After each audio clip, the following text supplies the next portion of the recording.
আপনাদের দলের মধ্যে শুধু একজনের নামে বলবো, এই নাসিরউদ্দিন পাটোয়ারি। আমার মনে হয় আমার দলের মধ্যে যদি এই ধরনের কথা কেউ বলতো, আমি আমাদের মাননীয় প্রধানমন্ত্রীকে সরাসরি বলতাম যে এটা আমাদের ইমেজ ক্ষুণ্ণ হচ্ছে, এটা আমাদের ভাবমূর্তি ক্ষুণ্ণ হচ্ছে।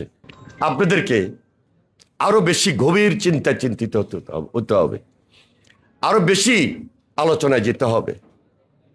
আপনাদের দলের মধ্যে শুধু একজনের নামে বলবো, এই নাসিরউদ্দিন পাটোয়ারি।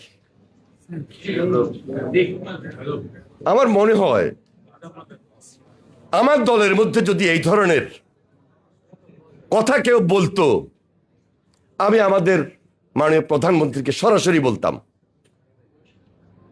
আমি আমাদের পার্টির চেয়ারম্যান জনাব তারেক রহমানকে সরাসরি বলতাম যে এটা আমাদের ইমেজ ক্ষুণ্ণ হচ্ছে, এটা আমাদের ভাবমূর্তি ক্ষুণ্ণ হচ্ছে। বিএনপি একটা উদারপন্থী গণতান্ত্রিক দল, বিএনপি একটা সাধারণ মানুষের দল, মাটি মানুষের দল।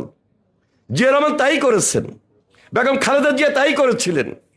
এই দলের কোনো মুখপাত্র বা কোনো নেতা তার চরিত্রের মধ্যে, তার কথার মধ্যে এই ধরনের কথা থাকবে, বাক্য থাকবে, এটা আমরা অ্যালাউ করতাম না, আমাদের পার্টি অ্যালাউ করতো না, সে যেই হোক।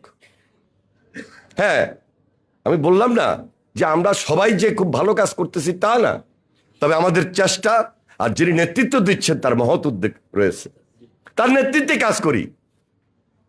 কেউ অন্যায় করব, সঙ্গে সঙ্গে তিনি খবর দিচ্ছেন, তিনি সতর্ক করে দিচ্ছেন। কিন্তু আপনাদের পার্টির মধ্যে নতুন পার্টি দিয়েছেন, এই যে একটা লোক এই ধরনের বক্তব্য দিয়ে যাচ্ছে, মির্জা আব্বাসের মতো লোক তার বিরুদ্ধে নির্বাচন করছেন।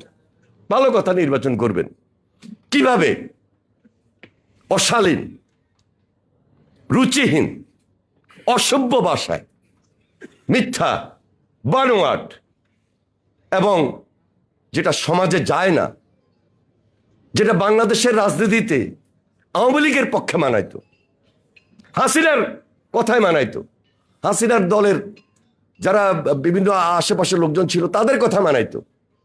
কিন্তু এই হাসিনার পরবর্তী কারণ এটা উচিত না, কিন্তু বলে যাচ্ছেন, এবং এখন পর্যন্ত যেভাবে বলে যাচ্ছেন, এবং বিশেষ করে জিয়া পরিবারের বিরুদ্ধে মাননীয় প্রধানমন্ত্রীকে টার্গেট করে কথা বলছেন, আমরা কিন্তু এখনো ক্ষেপে যাই নাই।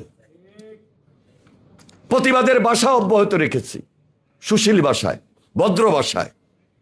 কিন্তু আমাদের সংগঠন, আমাদের প্রজন্ম, আমাদের নেতৃত্ব, আমরা যারা ছাত্র রাজনীতি করে এখানে এসেছি, আমরা যদি কয়েকজনে মুখ খুলি, তাহলে এই ইয়াং জেনারেশন, আমি মনে করি আমি তাদের সঙ্গে যেভাবে কাজ করেছি সেই ছাত্র রাজনীতি শেষ করে জাতীয়তাবাদী দলের ছাত্র বিষয়ক সম্পাদক হিসাবে, এবং এর পরবর্তীতে এখন পর্যন্ত জেনারেশনের সঙ্গে থেকেই কাজ করি। আমরা যদি খুব বেশি উদাত্ত আহ্বান জানাই, স্বাভাবিক কারণেই আপনি একটু বিপদগ্রস্ত হয়ে যেতে পারেন।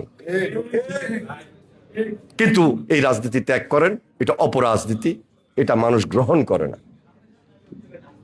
শালীনতা নিয়ে আসতে হবে রাজনীতিতে, পক্ষে থাকবে, বিপক্ষে থাকবে, কিন্তু সেটা গঠনমূলক থাকতে হবে, ভাষা ঠিক থাকতে হবে।